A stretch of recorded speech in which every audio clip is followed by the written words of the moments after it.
Hi, I'm David Balashinsky with GALDEF. May 7th, 2023 is the 11th anniversary of the ruling by the Regional Court of Cologne recognizing that non-consensual, non-therapeutic penile circumcision constitutes an illegal act of bodily harm. That ruling has been commemorated every May 7th since as the Worldwide Day of Genital Autonomy. The Worldwide Day of Genital Autonomy, or WWDOGA, calls for the state parties to the United Nations Convention on the Rights of the Child to honor their commitment to take all effective and appropriate measures with a view to abolishing traditional practices prejudicial to the health of children. WWDOGA also calls for legislative initiatives to protect all children, regardless of sex, against non-therapeutic genital surgeries. It calls for the protection of children with atypical sex characteristics from genital surgeries when not medically indicated. It calls for an immediate end to the campaign of mass circumcision of African boys. And it calls for a program of publicly funded research and education on the consequences of genital cutting for children in all its various social contexts.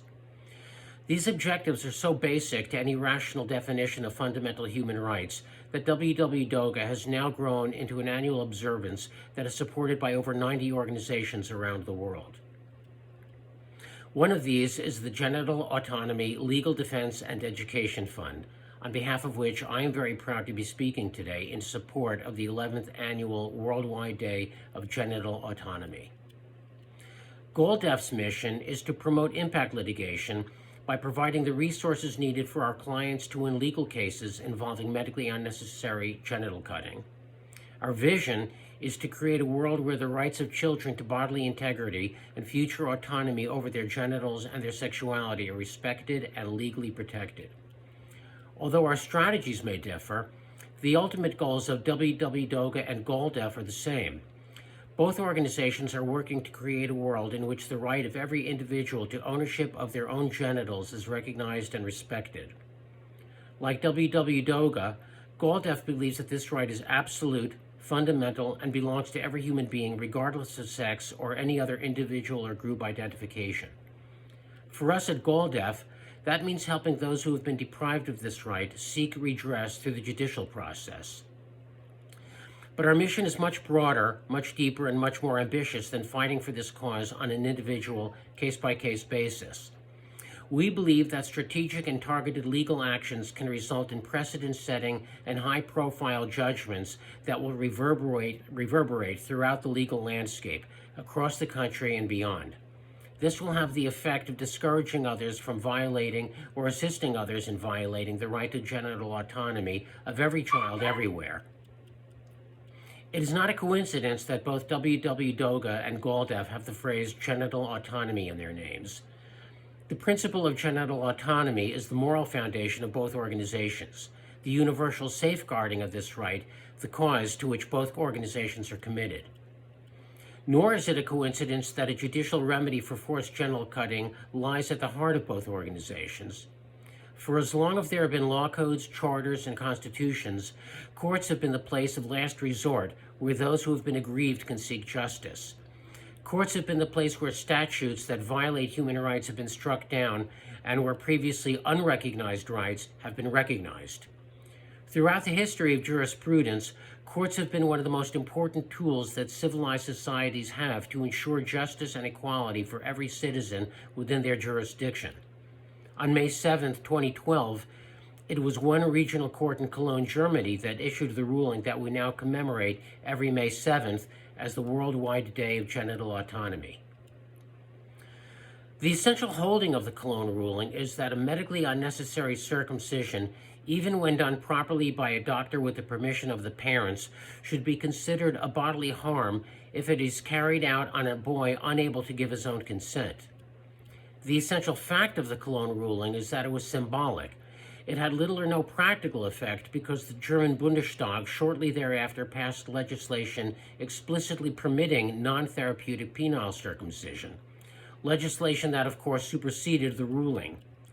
The essential significance of the ruling, however, is that it represented the first time that a legally instituted body officially recognized that people with penises actually have a right to decide for themselves what part of their penises they may keep and what part gets cut off.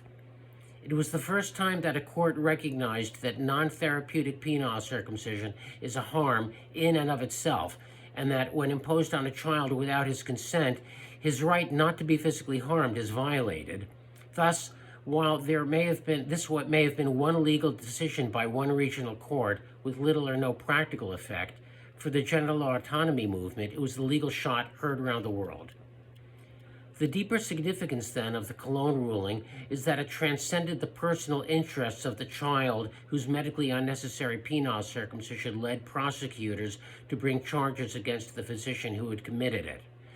The Cologne ruling was a vindication of the rights not only of that child, but of every child born with a penis.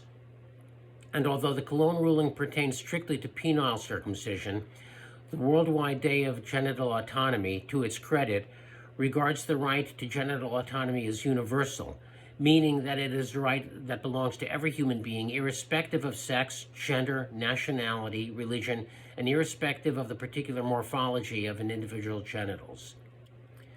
The concept of universal human rights is important not only because it means that the rights apply to everyone equally, but because the concept itself provides a moral framework in which each of us can extrapolate from our own unique situations to those of others from whom we differ. That is why WWDOGA seeks to bring together advocates from every genital autonomy movement, not just those of us working to end male genital cutting, but those working to end female genital cutting and intersex genital cutting too. Likewise, we at GALDEF believe in the universality of the cause of genital autonomy, and we also recognize the strategic importance of making common cause with other genital autonomy movements. This is reflected in our values statement, in which GALDEF expresses its solidarity with female and intersex victims of genital cutting. Sooner or later, the world will recognize what the regional court in Cologne recognized 11 years ago. Either there is a fundamental right to genital autonomy that applies to everyone regardless of sex, or there isn't. And if there is, sooner or later, that right must be recognized by unbiased courts in the constitutions and statutes that already exist, or it must be enshrined in constitutional amendments or codified in new legislation. Whatever course this campaign takes and however long it takes, GALDEF will be fighting for the right of every child to grow up with their genitals uncut, unharmed, and intact.